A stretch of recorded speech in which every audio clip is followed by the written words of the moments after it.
बिस्मिल्लाहिर्रहमानिर्रहीम, अस्सलाम वालेकुम नाज़रीन। बुशारत राजा साहब के साथ मैं आपकी खिदमत में हाजिर हूँ।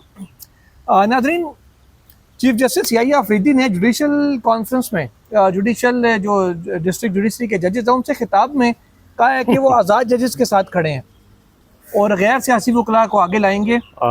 अब ये प्रैक्टिकली वो कितना कर रहे हैं, जरा आपको कुछ फैक्ट्स के साथ आपके सामने रखेंगे। और उन्होंने कहा कि हमने दौरे जो किए वहां से इंसाफ के लिए अब चाइना से बरामद करेंगे वो इंसाफ। और चाइना का इंसाफ होना थे। चले वो तफसील से उस पर आगे चल के बात करते हैं। उसके अलावा नाज़रीन, इमरान खान साहब के हवाले से 8 उनकी जमानतें खारिज हुई थी, वकालतनामों के लिए ATC में भी रुजू किया गया और अलीमा खान साहिबा ने इस्लामाबाद हाई कोर्ट में भी दरख्वास्त इस हवाले से दी है। उसके ऊपर आपको ज़रा डिटेल देंगे कि सुप्रीम कोर्ट तक मामला आ रहा है, सुप्रीम कोर्ट में भी इमरान खान की जमानतें आएंगी, यहाँ से क्या मुतवक्के है, कौन से बेंचेस इसको सुन सकते हैं, वो आपके सामने रखेंगे मामला। इसके अलावा एक हुकूमती सहाफ़ी कह लें या प्रो एस्टेब्लिशमेंट कह लें, जो भी नाम दे लें, उनका एक इमरान खान की रिहाई के हवाले से एक दावा सामने आया है, जरा वो भी आपके सामने रखेंगे। यार हैरानकुन तौर पर जो आपने जिक्र किया ना, इसमें खबर जो है ना वो बड़ी हैरानकुन है और मैं ये समझे से कासुर हूँ कि ये खबर अब जो बल्कि उन्हें आप ताकतवर लोगों के नजदीक कहते हैं, आगे चल के समझाते हैं ना आपको जो आपको समझ नहीं आ रही। आगाज करते हैं नाज़रीन, मेरा ख्याल है याहिया अफरीदी साहब से। जी जी जी। याहिया अफरीदी साहब ने नाज़रीन जुडिशल कॉन्फ्रेंस जो जुडिशल एकेडमी है वहाँ पे जजेस से, जो डिस्ट्रिक्ट जुडिशरी के जजेस हैं, उनसे खिताब करते हुए कहा कि वो इस्लाहात लेके आ रहे हैं जुडिशरी के अंदर और वो आज़ाद गैर जानिबदार जो जजेस हैं जिनकी कोई एफिलिएशन नहीं है किसी साइड पे, उनके वो बहुत हामी हैं और उनके वो साथ लेके चलेंगे। साथ ही साथ ये भी कहा, जो मैं थोड़ा सा ये पढ़ दूं अगर आप कहें तो, मोटी बात के साथ। और साथ उन्होंने ये भी कहा नाज़रीन कि जो ऐसे वकला जो नॉन पॉलिटिकल है, जिनकी कोई पॉलिटिकल एफिलिएशन नहीं है, उनको वो आगे लाना चाहते हैं। सब 2 लाइनें बताएं फिर मैं। अच्छा, मैं बताता हूँ कि चीफ जस्टिस जो मैं जिन्हें अमूमन कहता होता हूँ मामुल काजियान, पाकिस्तान के काजी याहिया अफरीदी साहब, इन्होंने क्या कहा जी, इन्होंने कहा कि ये मतीउल्लाह जान साहब ने ट्वीट किया है, इस पर उन्होंने पूरी डिटेल लिखी है, मैं आपके सामने रखता हूँ। चीफ जस्टिस याहिया अफरीदी का चीन से इंसाफ बरामद करने का फैसला, पाकिस्तान की डिस्ट्रिक्ट जुडिशरी से 30 जजेस चीन में तरबीत के लिए जाएंगे, ये उन्होंने कहा चीफ जस्टिस पाकिस्तान ने। यह भी कहा कि इसके अलावा अदलिया में ज़ेर इल्तवास सबसे पुराने फौजदारी मुकदमात की पहले समाअत और उनका जल्द फैसला करने का ऐलान भी किया गया, यानी कि निज़ाम अदल की न्यायालय की सजा नए फौजदारी मुकदमात के नए सैलीन को भी तरजीह बुनियादों पर दी जाएगी और शायद अब सियासी कारकुनान और कायदीन की मुकदमात की बारीक के लिए भी इंतजार फरमाइएगा। ये मतीउल्लाह जान साहब लिख रहे हैं।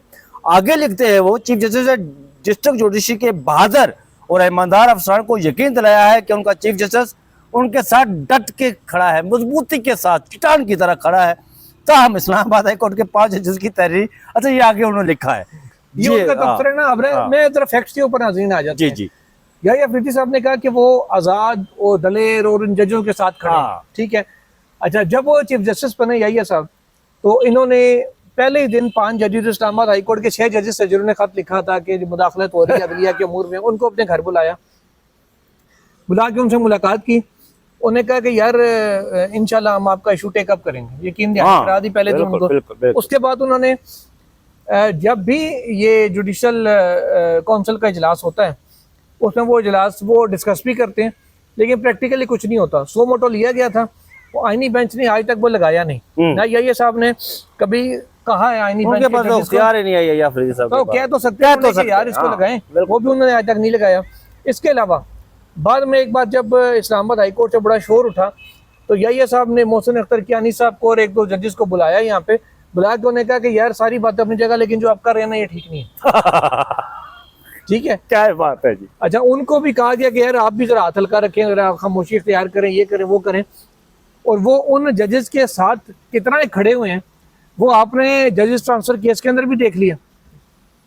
हाँ जी जी जी। और इसके अलावा जिन जजेस के खिलाफ कार्रवाइयाँ की गई डिस्ट्रिक्ट जुडिशरी के, जिन जजेस के खिलाफ, सरगोदा के जज जो थे ATC के, उनके खिलाफ जो हुआ, क्या इन्होंने क्या किया यार, मैं कमेंट्स करना चाहता हूँ, मुझे बड़े जोर से कमेंट्स आए हुए हैं। अच्छा जी, कर लें, आप तोड़ लेना बात। अच्छा नाज़रीन, बात ये है कि जिस तरह आज हमारे जनाब अमामुल काजियान काजी याहिया अफरीदी साहब ने बड़ी दबंग किस्म की तकरीर की है जुडिशरी से, जो डिस्ट्रिक्ट जुडिशरी है, उन्होंने एक तो उन्होंने कहा कि 30 जजेस हम चाइना भेज रहे हैं, ये खुद चाइना से बड़े मुतासर है, चाइना से इन्होंने मतलब इंसाफ को दरामद करेंगे और फिर उसकी इम्प्लीमेंटेशन पाकिस्तान करेंगे। एक तो बात ये जो उन्होंने बात की कि मैं आज़ाद अदलिया के साथ खड़ा हूँ, तो मैं बासद एहतराम जनाब chief justice of Pakistan justice Yahya Afridi से ये इल्तमास करना चाहता हूँ, जब ये वो ऐलान कर रहे थे, तकरीर कर रहे थे, स्पीच कर रहे थे, तमाम मीडिया चैनल पर वो स्पीचेस दिखाई जा रही थी उनकी, तो मैं हंस रहा था कि हजूर वाला पहले खुद को तो आज़ाद करवाइए, सबसे ज़्यादा आपको ज़रूरत है आज़ाद होने की, क्योंकि 26वीं आईनी तरमीम लाने के बाद जिस तरह अदलिया, अब मैं ये बात नहीं कह रहा, ये बात मुनीब फारूक साहब कह रहे हैं, उनके किसी एक प्रोग्राम टीवी प्रोग्राम में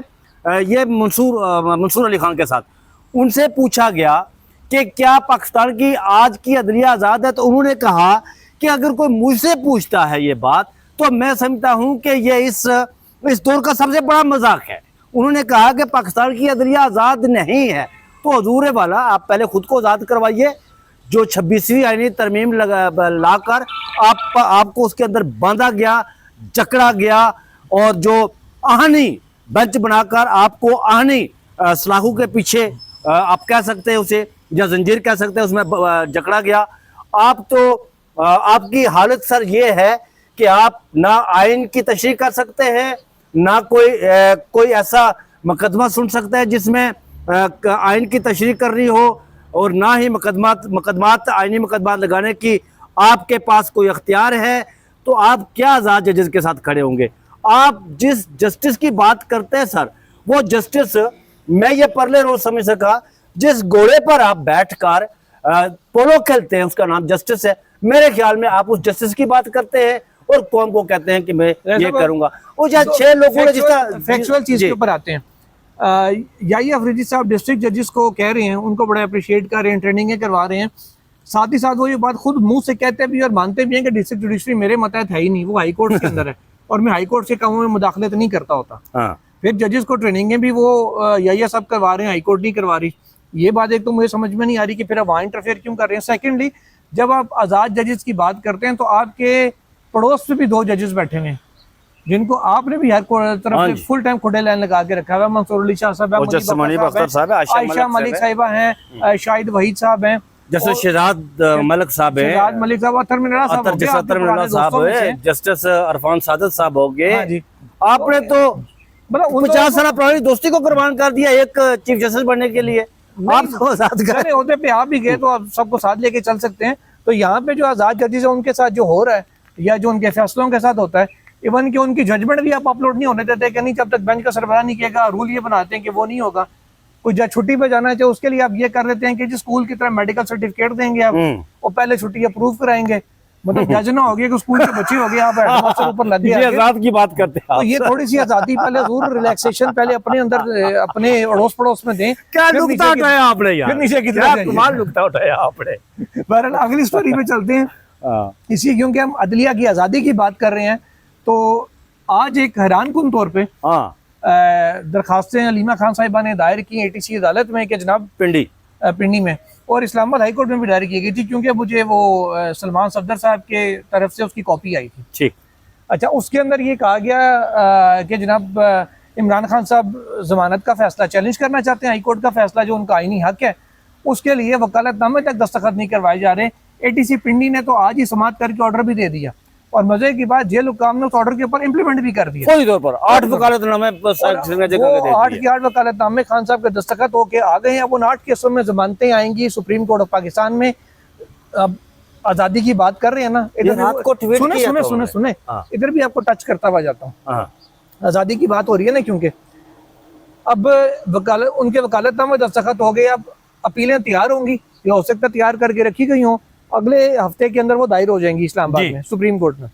उसके बाद दिन क्या होना है, अब वो आईनी बेंच पर तो जानी नहीं है, सादे बेंच में जानी है। 9 मई के जितने केसेस आए हैं या ये साहब की केस कोर्ट में जितने लगे हैं, वो न तितरना बटेर फैसला हुआ। कोई वो मतलब हमें भी समझ नहीं आई कि ये फैसले को हम तितर के यहाँ बटेर। फवाद चौधरी का जिस तरह फैसला हुआ वो बाकी भी सारे 9 मई के देख लें, ना तितरना बटेर, 4 माह में ट्रायल कर ले, ऐसे कर ले वैसे कर ले, इसकी और ये तबाकून होता है यार। मैं आपको बताऊं, एक मिनट में आपको रोकूंगा, बात पूरी करना है। थोड़ी सी गोलमोल किस्म के फैसले देते रहे, जितने फैसले उनकी कोर्ट से हटके लगे, जितने केस उनकी कोर्ट से हटके बाकियों में लगे, नईम अख्तर अफगान साहब के पास लगे, या फिर वो लगे हाशिम काकर साहब के पास लगे, शिराज मलिक साहब के पास। सर जो भी लगा जिसमें ठोक बजा के फैसला आया, चाहे पीटीआई के हक में है चाहे उनके खिलाफ है, ये मैटर नहीं करता, फैसला तो खुल के पूरे तरीके से दें, ब्लैक एंड व्हाइट फैसला, ब्लैक एंड व्हाइट फैसला हो, चाहे एक पता लगे कि यार कोई ये कह सके कि मेरे खिलाफ है, ये तो दोनों ही जहाँ पीट रहे हो मेरे खिलाफ है, दोनों ही कह रहे हो मेरे हक में, तो समझ नहीं आती वो न तेतर ना बटेर है। अब ये लगे कि देखते हैं कि बेंचेस आपको कौन सा वाला आता है जिसके सामने ये केस फिक्स होते हैं। और इमरान खान साहब की अभी तक जो सुप्रीम कोर्ट का ट्रैक रिकॉर्ड है ना, बहुत रेयर ही कोई ऐसा बंदा है जिसकी बेल ना हुई हो। एक बात आपको बताऊं मैं, जो आपने ये कहा ना कि फैसलों के हवाले से, और मैंने कहा कि मैं आपको 1 मिनट के लिए यहाँ रोकूंगा। Chief justice of Pakistan justice Yahya Afridi कोई अजीब व गरीब किस्म की मंतक रखते हैं।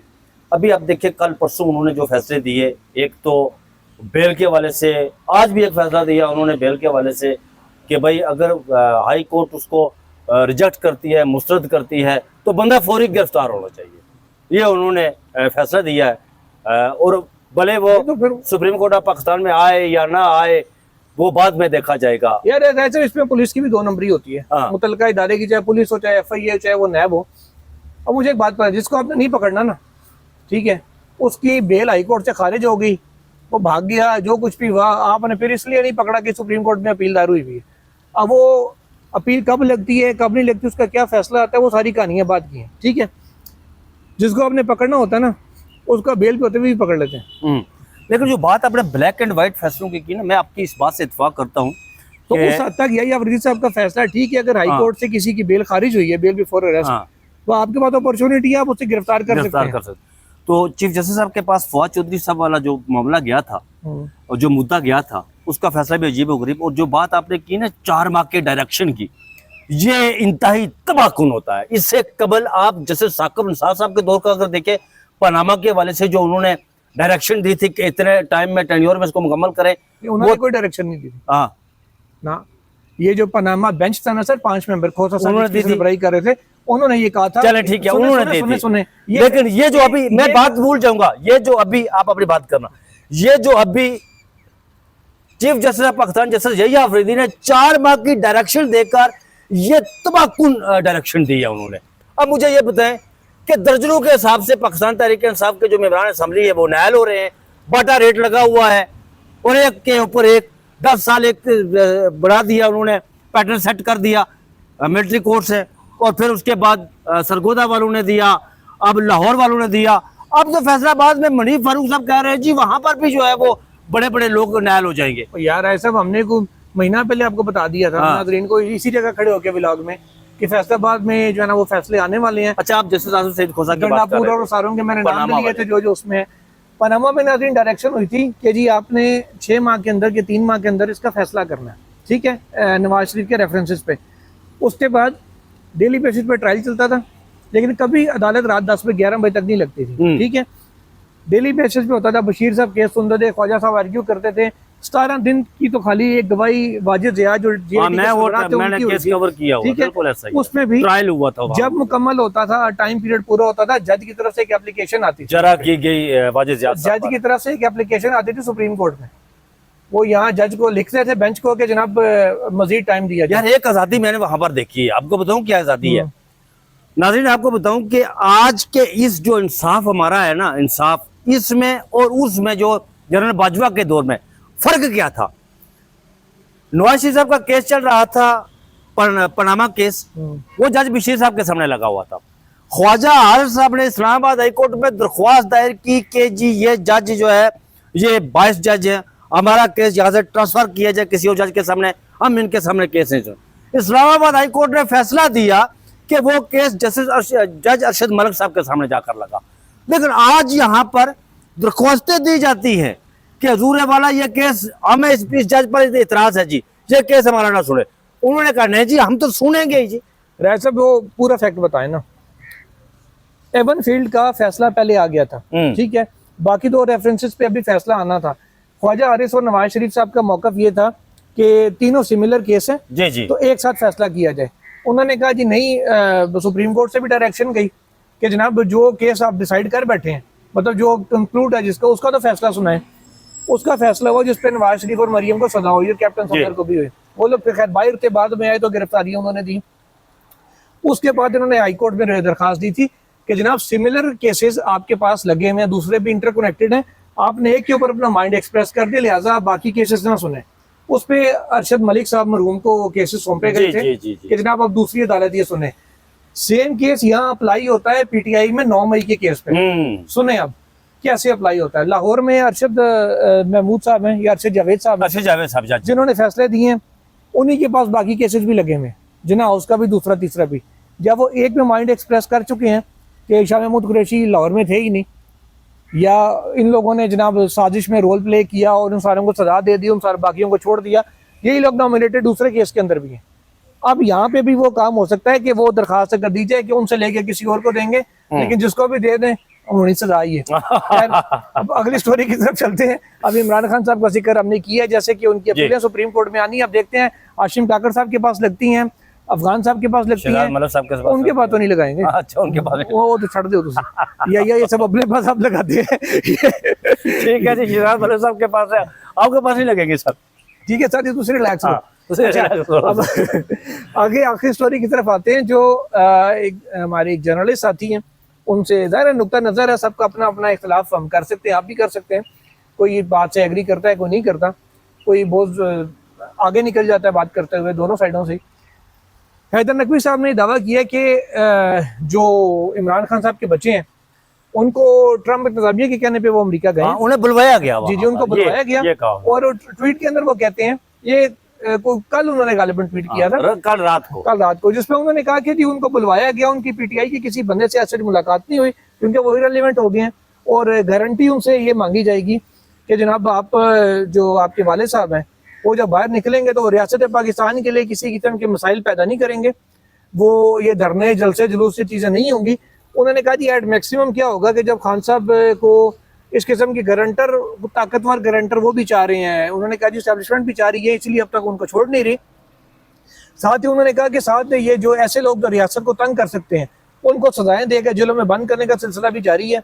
यह अदलिया की आज़ादी की बात हो रही है, वैसे उनको सजाएं दे के जेलों में बंद करने का सिलसिला भी जारी है। साथ ही साथ वो आगे चल के ये कहते हैं कि एट मैक्सिमम ये होगा उन्हें रिहा कर दिया जाएगा। ये बात क्यों सुने ना सर, कि जब वो रिहा किए जाएंगे तो वो निकलेंगे, एक रैली या जुलूस लेके जाएंगे, उसके बाद फिर वो लफ्ज़ हजारों का भी इस्तेमाल किया उन्होंने। यार ये भी कहना, आप हजारों लोग निकलेंगे, ये बात उन्होंने की, दिख रही। अच्छा चले जी, हजारों आपने निकाल दिया, मैं बात पूरी कर लूँ। हजारों लोगों के साथ वो निकलेंगे, जाएंगे, उसके बाद थोड़ी देर सुकून होगा, फिर वो बैरून मुल्क चले जाएंगे इमरान खान साहब, ये उनका दावा है। और उसके बाद फिर उन्होंने कहा जी लंबा सुकून ही है मुल्क के अंदर, ये उनका दावा है। राय साहब, आपको मुख्तसर लफ्ज़ों में बताइएगा, ये ऑफर एक तरह से हो सकता है की गई हो, या ये सारा मामला आपको इसमें कितनी हकीकत नजर आ रही है, कितनी नहीं? आप इमरान खान साहब का ट्वीट पढ़ लें जी। उन्होंने कहा कि मैं मर जाऊंगा, मुल्क से बाहर नहीं जाऊंगा। वो बहुत दफ़ा कह चुके हैं। वो जब 9 मई हुआ, 26 नवंबर हुआ, उसके बाद भी उन्हें ऑफ़र की गई, उससे पहले भी ऑफ़र की गई और कहा गया कि आप मुल्क छोड़ जाएं, आप फलां मुल्क चले जाएं। उन्होंने कहा नहीं, मैं इस मिट्टी का सपूत हूँ, यहाँ दफन हूँगा, ये लोग मेरे अपने हैं, मैं इन्हीं के अंदर रहूँगा, मैं इन्हीं के अंदर बैठूँगा, यहाँ ही सियासत करूँगा। इमरान खान साहब को अब मेरे लिए जो हैरानकुन बात है ना, मैंने ट्वीट के अपने प्रोग्राम के शुरू में ये बात की थी, आपने कहा था आखिर में करना। हैरानकुन बात मेरे लिए ये है कि हैदर नकवी साहब की तरफ से इस तरह का ट्वीट किया जाना, हालांकि वो इमरान खान के सख्त नाकदीन में शुमार होते हैं। मेरे लिए हैरानकुन ये बात है कि बात चल रही है इमरान खान साहब की रिहाई को लेकर, लेकिन जिस तरह उन्होंने कहा, पहले तो कहते थे कि सलमान और कासिम अमेरिका गए, खुद गए, अब कहा गया कि उन्हें ट्रंप इंतजामिया की तरफ से बुलवाया गया। ये बड़ा दावा है, ये बड़ी खबर है। अब बुलवाया गया, गारंटर बनवाए, मांगेंगे, क्या करेंगे। लेकिन वो जो बात की गई थी ना कि फील्ड मार्शल और ट्रंप के बीच में जो मुलाकात हुई थी, उस मुलाकात में इमरान खान साहब का तज़किरा, अब चीज़ें खुलकर सामने आ रही हैं कि तज़किरा हुआ इमरान खान साहब की राय के हवाले से भी। अब सलमान और कासिम गए हुए मुलाकात पे मोहसिन नकवी साहब ने साफियों से मुलाकात में कहा था, मैं अंडर ओथ हूं, मैं उस हवाले से कुछ नहीं बता सकता। जब उनसे कहा गया कि जो सुहेल वड़ाइश ने कॉलम लिखा था जिसमें उन्होंने कहा जी बात उधर से शुरू हुई थी और फिर ये हुआ तो वो हुआ, उन्होंने सिर्फ इतना कहा था कि उनका जो कॉलम है वो दुरुस्त नहीं, वो डिनाई किया था उन्होंने उससे। बस इतना बोले थे। इसके बाद उन्होंने कहा था जी मैं, लेकिन ये है कि कुछ न कुछ चल रहा है। और मैं बिलखुसूस सलमान और कासिम के अमेरिका जाने से इस ये हुकूमत तवे पर बैठी हुई है। और चलें, अब हुकूमत के खाते में कितना कुछ है कितना नहीं वो बहरहाल देखी जाएगी। तो नाज़रीन, ये आपके सामने कुछ फैक्ट्स हमने रखे। अब आप किससे कितने आप इससे मुतफिक हैं किससे नहीं। डील की जहाँ तक बात है, सब आखिरी कमेंट करके इजाज़त चाहेंगे कि आज तक किसी ने ये नहीं कहा कि मैं डील करूं। हाँ, ये तो बात दुरुस्त है, बिल्कुल दुरुस्त है। इजाज़त दीजिए, अल्लाह हाफ़िज़।